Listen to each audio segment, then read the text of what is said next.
για πάνω. Στη συνέχεια έχω ένα γυάλινο σωλήνα τερασμένο μέσα σε ένα πόμα πλαστικό που έχει μια τρύπα εδώ, βλέπετε το πόμα, εντάξει. Πάω λίγο πίσω στην νεροχύτη για να το κλειδωρώσω κάτω και βάζω αυτό εδώ έτσι.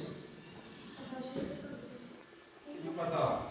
Όπως βλέπετε, καθώς δεν είναι καθόλου αέρα εδώ, το πιέζω λίγο, όπα και το φτάνω μέχρι την γραμμούλα. Εντάξει, μπορώ να το πιέσω λίγο, μπορώ να πάει και παραπάνω.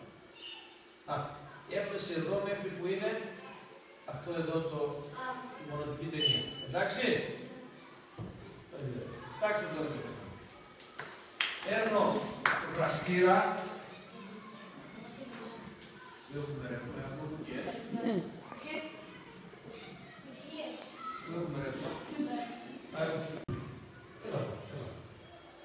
Αυτό εδώ το μέρος του κουκάλα, ποιο αντίστοιχο μέρος είναι στο θερμοκρασίο. Πολύ ωραία. Και το σωληνάκι αυτό εδώ που ανεβαίνει είναι πολύ ωραία. Απλώς αυτό εδώ είναι πιο εύκολο. Μπορώ να το κάνω έτσι, να το κουνάω, να το βάζω εδώ εκεί. Εδώ τούτο, δεν μπορώ να το βαλάω. Και να το βάλω στο μασχάλι μου να μετρήσω τη θερμοκρασία με αυτό είναι λίγο δύσκολο. Δεν θα πέσει. Θα πάρει αέρα μας για να πέσει το νερό. Εντάξει. Μοιάζουν επομένως αυτά τα δύο. Και θα σας δείξω πώς λειτουργεί ακριβώς αυτό το θερμόμετρο. Λοιπόν, θέλω να με βοηθήσεις. Κρατάς λίγο ετούτος. Κάτσε λίγο. Το νερό ζεστάθηκε.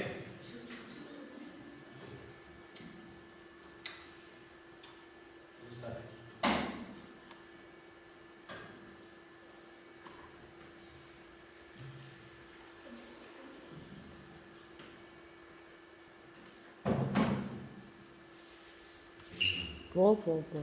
Λοιπόν, είχαμε βάλει παιδιά το εδώ, είπαμε είναι μέχρι αυτό το σημείο το ύψος, έτσι. Βάλτε τώρα εδώ μέσα αυτό. Πάμε να το πατήσει κάτω. Τι περιμένουμε, κράτησε το και λιγάκι να μην πέσει. Περιμένουμε κάτι να συμβεί τώρα. Τι περιμένουμε, ποιος θέλει να μιλήσει. Πες μας. Ναι. Να ανεβεί η στάθμη πιο πάνω. Να το ήδη αρχίσει να ανεβαίνει. Πώς δικαιολογείται αυτό ότι ανεβαίνει η στάθμη πιο πάνω. Πώς δικαιολογείται. Επειδή το ζεσταίνει το νερό. Το νερό, ναι. Και ανεβαίνει πιο πάνω. Δηλαδή όταν ζεσταίνει το ανεβαίνει πιο πάνω, εσύ όταν ζεσταίνει το ανεβαίνει πιο πάνω, πετάς. Ένας θα μιλάει. Συστέλλεται ή κάτι άλλο. Ανεβαίνει η θερμοκρασία από ποιο νερό. Από το χρωματιστό το νερό. Και τι παθαίνει όταν το χρωματιστό το νερό ζεσταίνεται, ανεβαίνει η θερμοκρασία του. Τι παθαίνει. Διαστολή, διαστέλλεται. Και πώς το καταλαβαίνω αυτό. Ανεβαίνει η στάθμη πιο πάνω.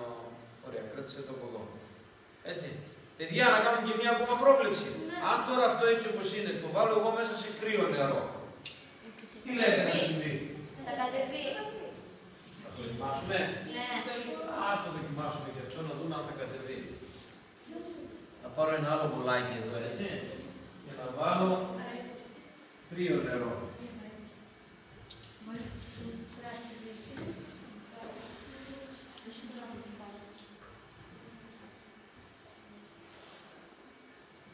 Για βάλω πάλι μέσα εδώ να δούμε. Και κράτησε το λιγάκι. Έβαλα κρύο νεράκι. Είναι κρύο. Να μην νομίζετε ότι τους κορυδεύουμε κιόλας. Είναι κρύο το νεράκι. Είδατε τώρα, είχε φτάσει μέχρι εδώ. Για να δούμε τώρα, θα κάνουμε λίγο υπομονή να αρχίσει να κατεβαίνει. Δεν κατεβαίνει. Δεν κατεβαίνει. Όχι. Κατεβαίνει. Δεν νομίζω. Μάλλον κατεβαίνει. Δεν φαίνεται καλά, γιατί χρειάζεται λίγη ώρα μέχρι να κρυώσει. Ήδη έχει κατέβει. Να τα αφήσουμε εκεί και να περιμένουμε λίγο για να μην καθυστερούμε. Ωραία. Ας το αφήσουμε εδώ δίπλα και θα το παρατηρήσουμε ύστερα από λίγη ώρα. Στέκεται. Στέκεται. Εντάξει. Θα το παρατηρήσουμε μετά από λίγη ώρα.